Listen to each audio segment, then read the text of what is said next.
75 pounds. That's about what it would have weighed back then.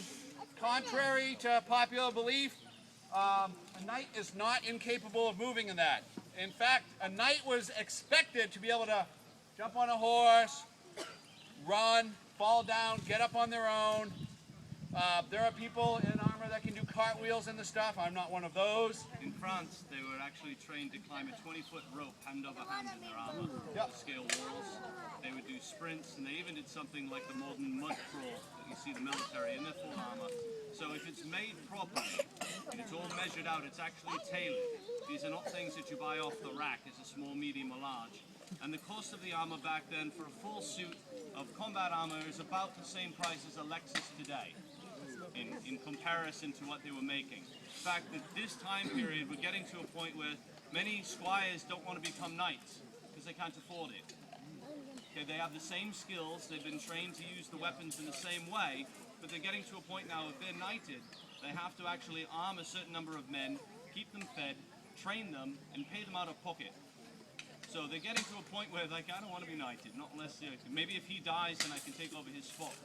And only a few of them could afford this. If you were the common foot soldier, outfitted, they did have off-the-rack generic armor you could get. It didn't fit properly, wasn't made as good. The best way for you to get armor is kill him. And then take everything he's got. That could be arranged. Woo! Why is it I always hear that from a woman? How heavy was the suit? About 75 pounds. They range 50 to 75 pounds per foot. Jousting armor, when jousting was in the tournament phase, could be 100, 120 pounds, but you weren't expected to run around on your feet and fight. Plunk you on a horse and off you go. Those are the knights you saw being hoisted up into the saddle and stuff in some of the movies. Yeah, and actually a lot of them could get on their own horses. Right. You know, because you condition yourself to wear this stuff. It's not like you put it on and then go right off into the battlefield never having worn this before. So. Will the gun penetrate the armor? Will the what? Will the gun, bullet, or round? Yes. At fairly close range, we've actually shot a hole in my armor with it, just for giggles. But longer range, it will bounce off. Yeah, I mean, it's a lead shot. You know, it's not very accurate. I mean, you'd really have to shoot him in the shins or something, but...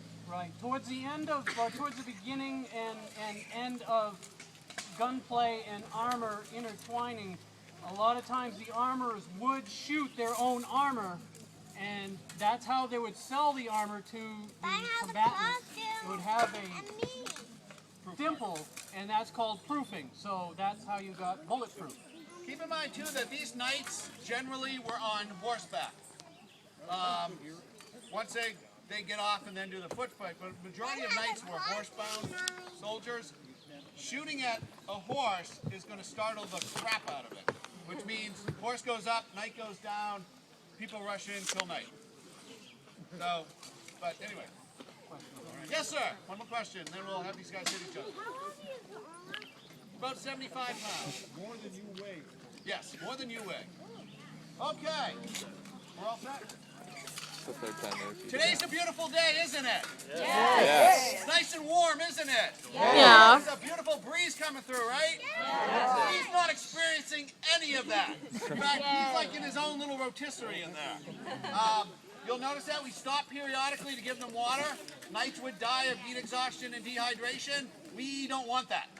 That's bad. It's hard to train them up. Dehydration. Oh, yeah.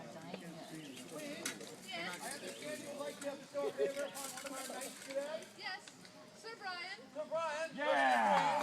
Woo!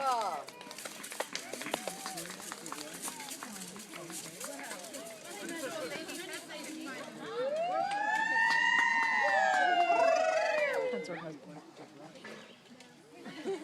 Just so you know.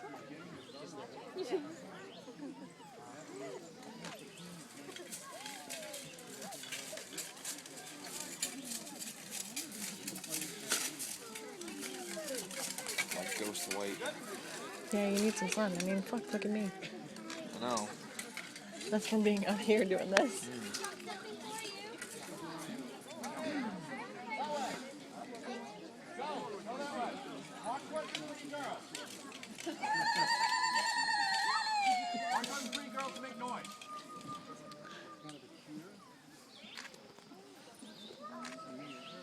glad I blackened my armor.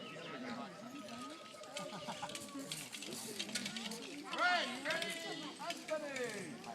You ready, Sir Brian? Keep it clean. You know the rules. Hang on.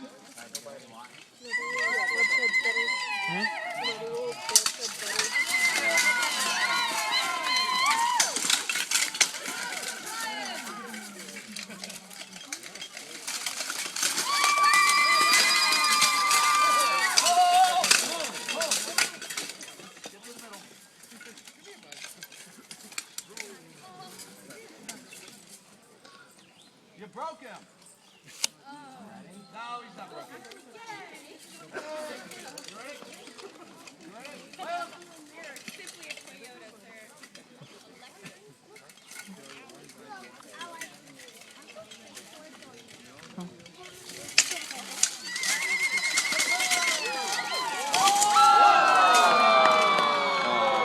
No, that was really good. That was funny. That was actually really good considering Tony's a new night. I think Tony gets a point for that one. Yep.